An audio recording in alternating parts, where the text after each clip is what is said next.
যথাসময়ে জাতীয় নির্বাচন কেউ ঠেকাতে পারবে না, বললেন স্বরাষ্ট্র উপদেষ্টা। খুলনায় রাতের অন্ধকারে কৃষি ব্যাংকে প্রায় 16 লাখ টাকা লুট। রাজশাহীতে অস্ত্র ও বিস্ফোরক তৈরির সরঞ্জাম উদ্ধারে একটি বাড়ি ঘিরে রেখেছে সেনাবাহিনী। সিলেটে পাথর লুটের ঘটনায় মামলা, আসামি 1500। মোটরসাইকেলে পাল্লা দিতে গিয়ে পিকআপ ভ্যানের পেছনে ধাক্কা, 2 বন্ধু নিহত। আসসালামু আলাইকুম। এসটি বাংলা টেলিভিশনের নিয়মিত সংবাদ বুলেটিনে আপনাদেরকে স্বাগতম। আপনাদের সাথে আছি আমি তানজানা রহমান। এতক্ষণ শুনছিলেন শিরোনাম, এবার শুনুন বিস্তারিত।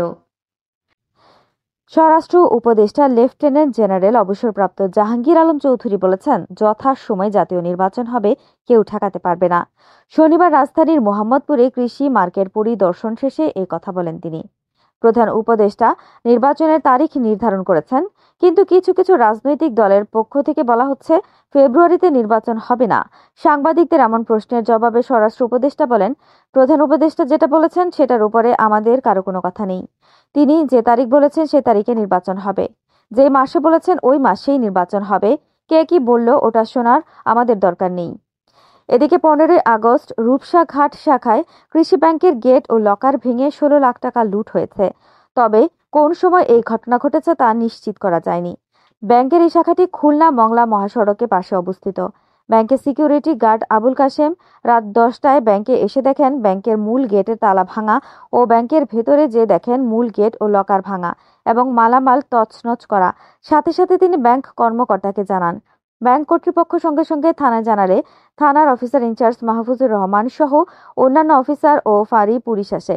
পুলিশের উপস্থিতি টের পেয়ে শত শত মানুষের ভিড় জমে ব্যাংকের বাইরে। ব্যাংকের ক্যাশিয়ার লেজার ও ক্যাশ মিলে দেখেন 16 লাখ টাকা লুট হয়েছে। ব্যাংক লুট হওয়ার আগে দুর্বৃত্তরা প্রতিটি সিসি ক্যামেরার উপর রুমাল দিয়ে ঢেকে দেয়। তারপরও ব্যাংকের কর্মকর্তা দেখছেন সিসিটিভি ফুটেজে কাউকে শনাক্ত করা যায় কিনা। অপরদিকে রাজশাহীতে ছাত্রলীগ নেতা সাবেক ডক্টর ইংলিশ নামক কোচিং সেন্টারে বিপুল পরিমাণ অস্ত্র ও বিস্ফোরক তৈরির সরঞ্জাম উদ্ধার করেছে সেনাবাহিনী। আশপাশে সকল স্থানে সেনাবাহিনীর অভিযান চলমান রয়েছে। কোচিং সেন্টারটি পরিচালনা করত আওয়ামী সাবেক মেয়র AHM খায়রুজ্জামান লিটনের চাচাতো ভাই মুনতাসিরুল অনিন্দ। এবার সিলেটের কোম্পানিগঞ্জে সাদা পাথর এবং গোয়াইনঘাটের জাফলং পর্যটন কেন্দ্র থেকে অবৈধভাবে পাথর লুটের ঘটনায় অজ্ঞাতনামা 1500 জনকে আসামি করে মামলা দায়ের করা হয়েছে।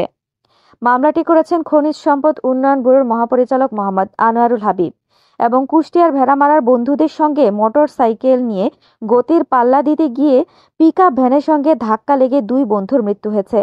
শুক্রবার বিকেল 5:30টার দিকে উপজেলার 12 মাইল এলাকায় কুষ্টিয়া ঈশ্বরদী মহাসড়কে এই দুর্ঘটনা ঘটে।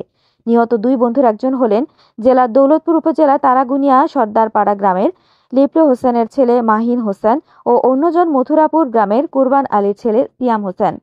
এতক্ষণ আমাদের সঙ্গে থাকার জন্য ধন্যবাদ। পরবর্তী সংবাদ বুলেটিন দেখার জন্য আমন্ত্রণ রইল। আল্লাহ হাফেজ।